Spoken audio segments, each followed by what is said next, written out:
এখন এই আব্দুল শব্দ দ্বারা বিভিন্ন ব্যাখ্যা করে ফেলবে বাতিলরা। আব্দুল তো এখানে দাস ব্যবহার করে, নাউজুবিল্লাহ বলবেন না? আওয়াজ দিয়ে নাউজুবিল্লাহ বলি।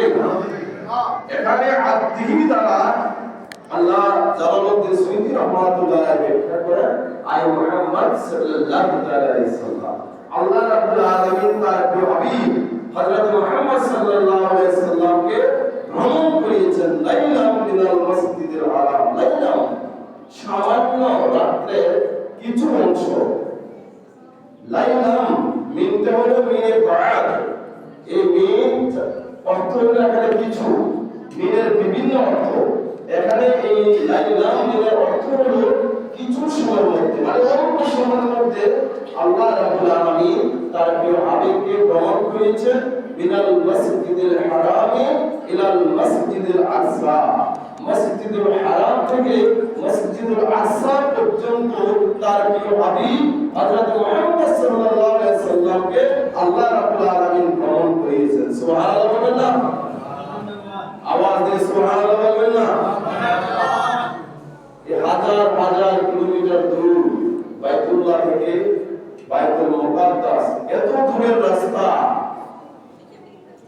এত দূরের রাস্তা সামান্য সময়ের মধ্যে, অল্প সময়ের মধ্যে, মুহূর্তের মাধ্যমে রব্বুল আলামিন এসকে ভাবো হযরত মুহাম্মদ সাল্লাল্লাহু আলাইহি ওয়াসাল্লামকে ভ্রমণ করিয়েছেন অল্প সময়ের মধ্যে।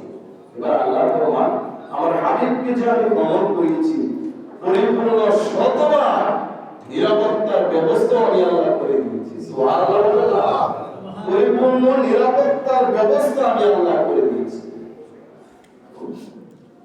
الذي باركنا حوله لنريه من آياتنا, আর কি করেছি?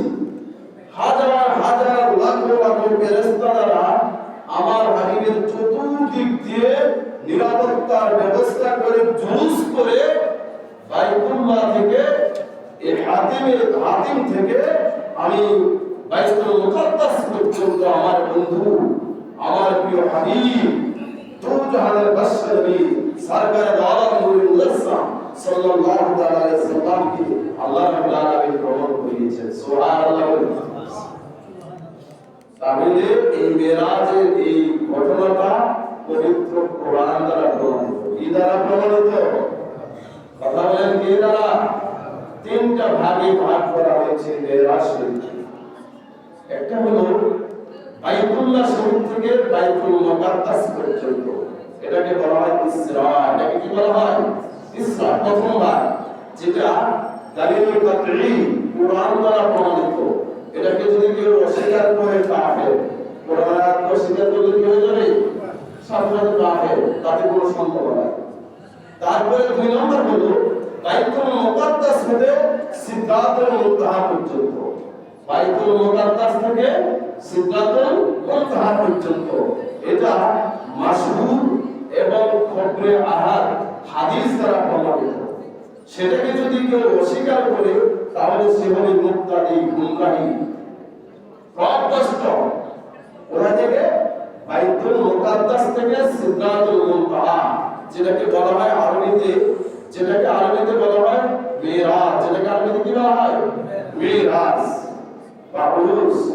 সেটাকে অস্বীকার করলে সে হবে গুমরাহী এবং পথভ্রষ্ট।